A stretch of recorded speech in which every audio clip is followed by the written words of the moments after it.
Welcome to Pine Zone 9 in Union, South Carolina for round 6 of the 2022 MidEast Racing Microquad season. The weather this morning is sunny and mild, leaving the track dry and dusty. The dirt is light and silty, making the surface loose as the riders will be back and forth through the trees. Micro 11's battle is firing up this weekend with a tight competition between the top riders, Reece Bonner, Wesley Stanley, Logan Morrison, and Brianna Beatty. Only 9 points separate first place Reece Bonner from fourth place Brianna Beatty. Wesley Stanley and Logan Morrison are currently tied for second, just 6 points behind Reece. How you feel? I feel good. You gonna win? Oh yeah. Take the new gear, man. You gonna beat out Reece this time? Right. You know you're tied with Logan for second, right? So you're gonna beat out the other two today, right? All right. You know you're tied for second with Wesley, right? All right. Good luck today. Thank you.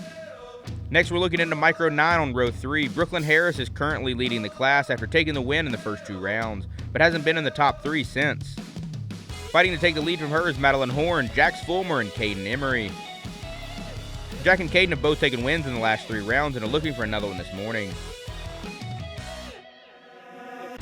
Finally, we're following Micro 5 and 6 on row 6, where the fight is really heating up with a 3-way tie in points. Weston Ellis, Gavin Hodges, and Landon Barlet are all in tight competition to try to take the lead. All eyes are on Ricky Tower waiting on the green flag to fly.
As the riders jump off the line, an unexpected early lead comes from Trey Luckadoo, taking the first corner in the whole shot. Reece Bonner was tied on his heels, followed by the 111 Noah Patterson. Wesley Stanley and Logan Morrison were side by side for fourth. Brianna Beatty unfortunately got squeezed towards the back, being ninth around the corner. Through the first lap, Trey Luckadoo and Reece Bonner were in a hard battle for the lead, crossing the line less than a second apart. Wesley Stanley was a few seconds behind them in third. Brianna Beatty would finish her first lap in fifth behind Noah Patterson. Logan Morrison fell to a close 7th. The top 7 pack was a tight battle with each rider less than 9 seconds from one another.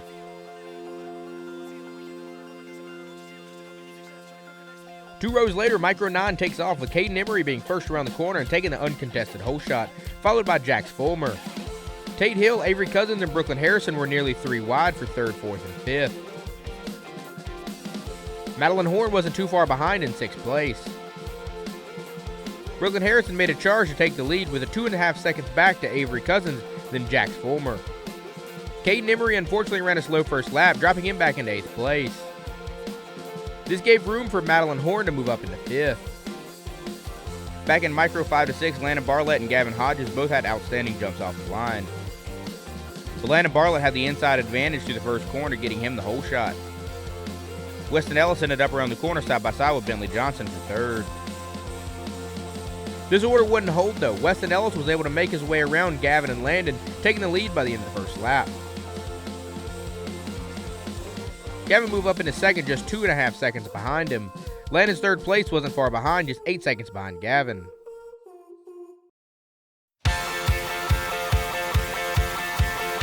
I don't feel jealousy, I don't feel envy. This is normally more unhealthy for me.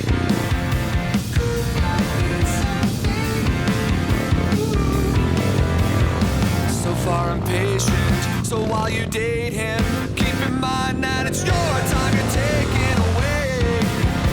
Could this be something?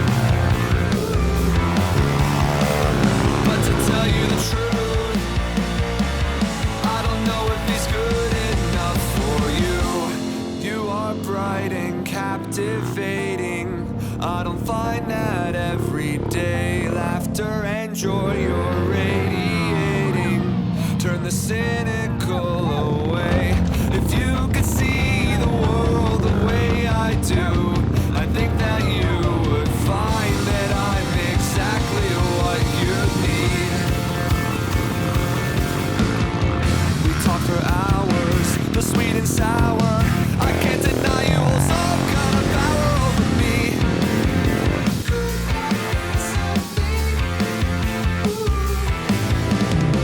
You've kept me chasing, anticipation is only giving me more motivation to stay.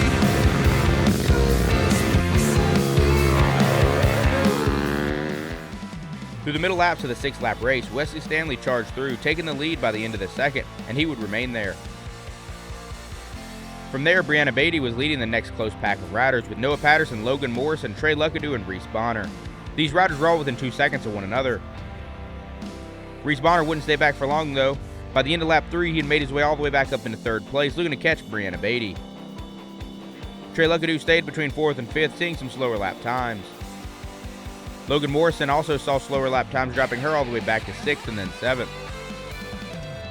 Next up, with Micro 9, Brooklynn Harrison continued to hold a commanding lead. Behind her, Jax Fulmer ran past Avery Cousins, taking 2nd place by the end of the 2nd lap.